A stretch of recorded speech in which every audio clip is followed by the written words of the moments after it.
அவங்களாம் எங்களுக்கு தகுதி எங்க கூட வார் செய்கிற அளவுக்கு தகுதி கிடையாது அவங்களுக்குலாம் விடுங்க.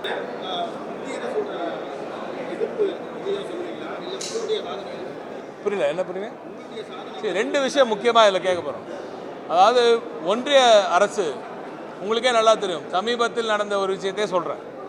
கீழடி அகழாய்வு முடிவுகளை ஏற்க மறுக்கும் ஒரு ஒன்றிய அரசோடு இங்கே இருக்கும் நான் சொன்ன அந்த துரோகிகள் என்று சொன்ன அந்த விடயம் உங்களுக்கு புரிந்திருக்கும்னு நினைக்கிறேன்.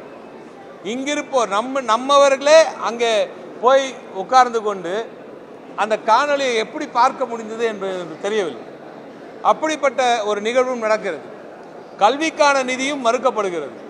இந்த செய்தியை பட்டி தொட்டி முதல் எல்லா பகுதிகளுக்கும் கொண்டு போய் சேர்க்க வேண்டிய கடமை எங்களது கடமை. இதே களத்தில் நிச்சயமாக ஒவ்வொரு வீட்டிலையும் சென்று ஒன்றிய அரசின் இந்த போக்கை வெளிச்சம் போட்டு மக்களுக்கு காட்டுவோம்.